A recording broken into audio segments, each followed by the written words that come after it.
Nobel শান্তি পুরস্কারের তালিকায় ইমরান খান।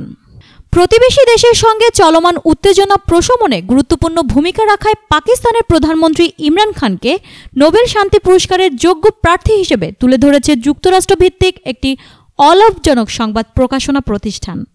মার্কিন সংবাদ মাধ্যম দ্য ক্রিশ্চিয়ান সায়েন্স মনিটর নামের ওই প্রতিষ্ঠানের সম্পাদকীয় বোর্ড নোবেল শান্তি পুরস্কারের জন্য বেশ কয়েকজনের যোগ্য প্রার্থীর সঙ্গে ইমরান খানের নাম তালিকাভুক্ত করেছে।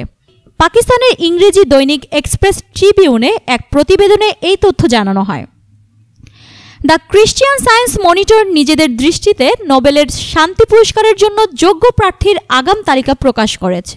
দ্য ক্রিশ্চিয়ান সায়েন্স মনিটর নিজেদের দৃষ্টিতে নোবেল শান্তি পুরস্কারের জন্য যোগ্য প্রার্থীদের আগাম তালিকা প্রকাশ করেছে। তাদের সম্পাদকীয় বোর্ড পাক প্রধানমন্ত্রী ইমরান খানকে নোবেল শান্তি পুরস্কারের জন্য যোগ্য হিসেবে তালিকাভুক্ত করেছে বলে শান্তি প্রতিষ্ঠায় তাদের সম্পাদকীয় বোর্ড পাক প্রধানমন্ত্রী ইমরান খানকে নোবেল শান্তি পুরস্কারের জন্য যোগ্য হিসেবে তালিকাভুক্ত করেছে বলে শান্তির প্রতিষ্ঠায় তিনি যে কাজটি করেছেন তা কলহপূর্ণ বর্তমান বিশ্বে শান্তিপ্রিয় নেতৃত্বের একটি ব্যতিক্রমী দৃষ্টান্ত।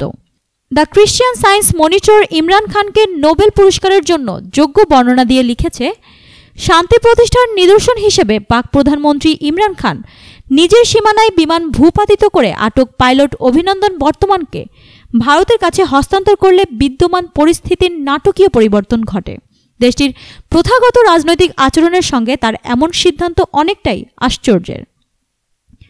পাকিস্তানের প্রধানমন্ত্রী ইমরান খানকে নোবেল শান্তি পুরস্কার দেয়া হোক এমন দাবি আসছে আটক ভারতীয় পাইলট অভিনন্দন বর্তমানকে শান্তি প্রতিষ্ঠার নিদর্শন হিসেবে ভারতের কাছে হস্তান্তরের পর থেকেই। কাশ্মীর আত্মঘাতী বোমা হামলার পর ভারত পাকিস্তানে ঢুকে বিমান হামলা চালায়। পরে পাকিস্তানও ভারতের বিমান ভূপাতিত করে পাইলট অভিনন্দনকে আটক করে। গত 14 ফেব্রুয়ারি কাশ্মীরে আত্মঘাতী বোমা হামলায় ভারতের সেন্ট্রাল রিজার্ভ পুলিশ ফোর্সের অন্তত 40 জওয়ান নিহত হন। ঘটনার 12 দিন পর গত 26 ফেব্রুয়ারি ভারতীয় বিমান বাহিনী পাকিস্তান সীমান্ত পার হয়ে দেশটিতে বোমা হামলা করে। পরদিন 27 ফেব্রুয়ারি ভারতের দুটি যুদ্ধ বিমান ভূপাতিত করে পাইলট অভিনন্দনকে আটক করে দেশটির সেনাবাহিনী।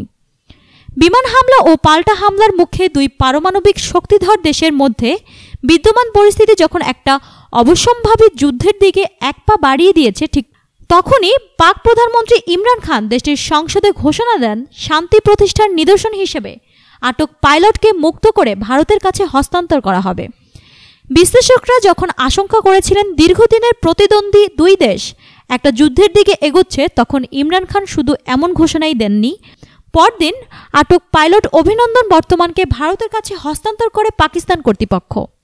পাইলট মুক্ত হলে দুই দেশের মধ্যে চলমান যুদ্ধ পরিস্থিতি শান্ত হয়ে যায়। তারপর থেকে ইমরান খানকে নোবেল শান্তি পুরস্কার দেওয়ার জন্য সামাজিক যোগাযোগ মাধ্যমে দাবি উঠতে থাকে। অনেকেই